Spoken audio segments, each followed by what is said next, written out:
नमस्कार दोस्तों, मैं रजत आप सभी का स्वागत करता हूं अपलिफ्ट हरियाणा पर।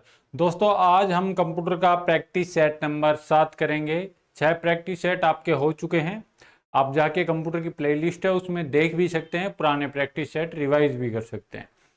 तो दोस्तों, मैंने जैसा कि आपको बता रखा कि एग्जाम से पहले मैं आपके 1000 क्वेश्चन प्लस कवर करवा दूंगा। उसके साथ साथ हर रोज 10 से 15 मिनट में आपकी 10 नंबर की तैयारी करवा रहा हूं। जिस स्टूडेंट को कंप्यूटर से नफरत है वो ये क्लास ले सकता है, क्योंकि उसको आसानी से हर रोज 10 क्वेश्चन याद करवाने की गारंटी मेरी है। ठीक है दोस्तों, आपके सामने कुछ क्वेश्चंस बार बार रिपीट भी होते हैं, वो इसीलिए होते हैं कि आप उन क्वेश्चंस को अपने माइंड में बिठा लो, क्योंकि क्वेश्चन जितने रिपीटेड होंगे मान के चलो उतना उस क्वेश्चन का एग्जाम में आने का संभावना बढ़ती है। साथ में दोस्तों, इस क्लास के अंदर प्रीवियस ईयर क्वेश्चंस, आने वाले क्वेश्चंस किस टाइप के बनने वाले हैं वो सभी, प्लस में एनसीईआरटी के अंदर किस टाइप के क्वेश्चंस हैं वो सभी इसके क्लास के अंदर आपको मिलेंगे। ठीक है, आइए आज की क्लास स्टार्ट करते हैं। हमारा पहला क्वेश्चन है कि रिसाइकिल बिन कितने प्रतिशत हार्ड डिस्क तक फाइल संग्रहित करता है, बताओ। मतलब जो रिसाइकिल बिन है,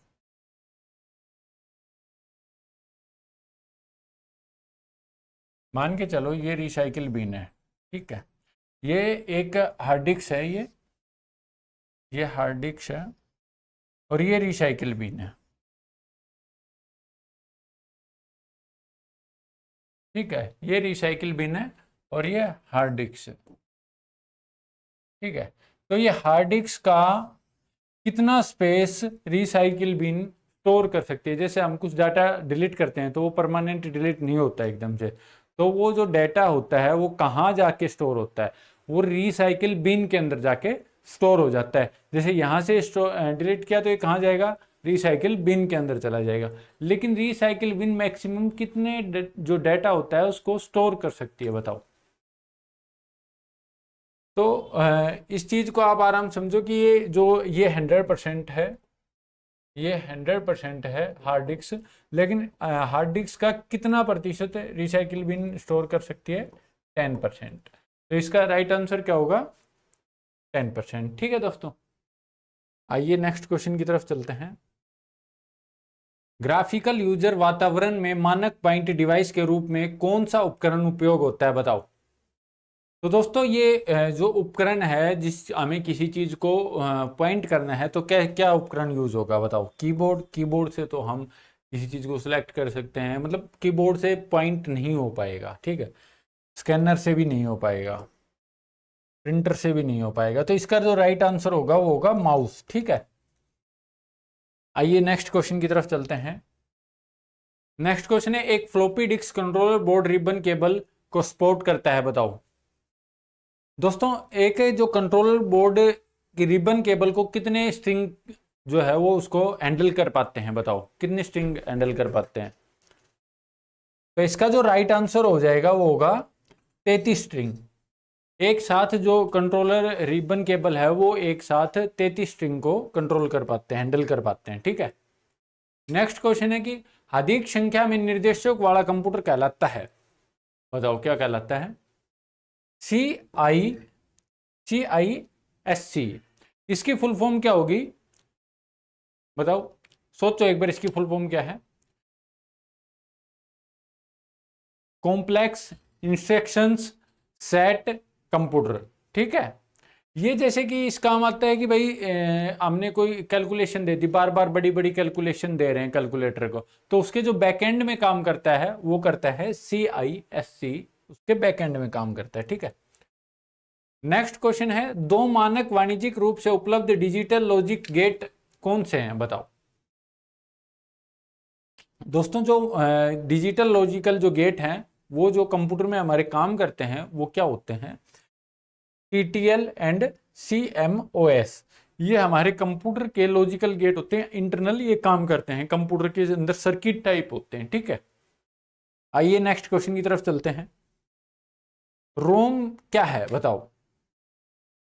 रोम की फुल फॉर्म, ये क्वेश्चन बार बार आते हैं क्योंकि ये लगभग एग्जाम्स में पूछे जाते हैं। रोम हुआ, रैम हुआ, ये हर एग्जाम के अंदर इनके जो फुल फॉर्म है या फिर इनके बारे में है, या फिर जैसे कि ऐसे पूछ लेता है कि एम का मतलब क्या है, ओ का मतलब क्या है, आर का मतलब क्या है।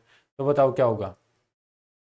तो इसका जो राइट आंसर होगा रीड ओनली मेमोरी। ठीक है, नेक्स्ट क्वेश्चन देखो, मैं बता रहा था इसके बारे में, ये पूछ लेते हैं। तो ये है कि रैम है, इसके अंदर ए का अर्थ क्या है, बताओ।